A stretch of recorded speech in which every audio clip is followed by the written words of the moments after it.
squadron of geese was migrating south when one in the ranks opened wide his mouth, and out came a sound new to their ears. It made them all laugh and reduced them to tears. When things had calmed down, they were all lost for words. For Bruce had a problem uncommon to birds. They soon worked it out. 'Twas the hiccups, for sure. So discussions began about finding a cure. One goose cried out, Water. That's what you need. Get down to that lake and have a good feed. So down they all swooped, united as one. They'd stick by poor Bruce till his hiccups had gone. "No, that's not the way," another goose cried. "You must sip from a cup, but from the wrong side." Well, Bruce gave it a try, but by the 10th cup, he keeled over full and had to give up. Now, one of the flock had trained as a nurse, so she cooked up a cure before things got worse. Ugh, what a stink. The cure smelt of old fish. But poor Bruce was desperate, and he took hold of the dish. Then he spooned it all down, eating up every drop. But his hiccups got worse. They just wouldn't stop. They ran out of ideas by the end of the week, until a naughty young goose stuck a peg on his beak.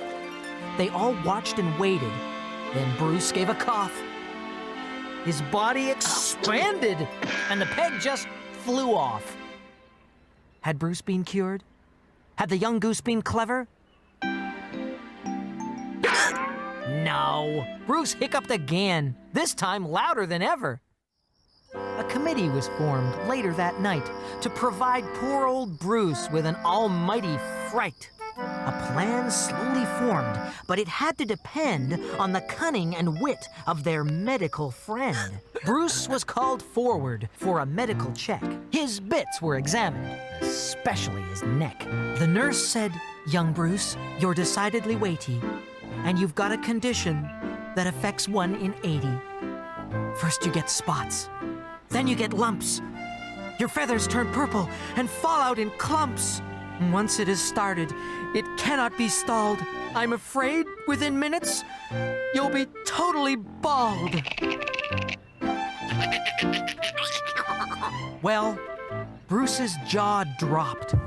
His heart went a-clatter. This was no joke, but a serious matter. Then the nurse pointed out that since his jaw dropped, his hiccups had stopped.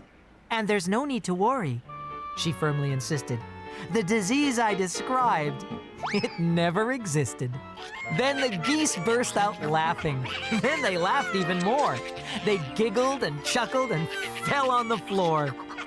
But it's a dangerous thing to laugh with such glee, and Bruce knew too well what those dangers could be, for laughing that hard does strange things to a goose. Yes, it gave them all hiccups. Well, all except Bruce. So Bruce sat back and smiled at the flock. Now they were the ones who were in for a shock. Boo!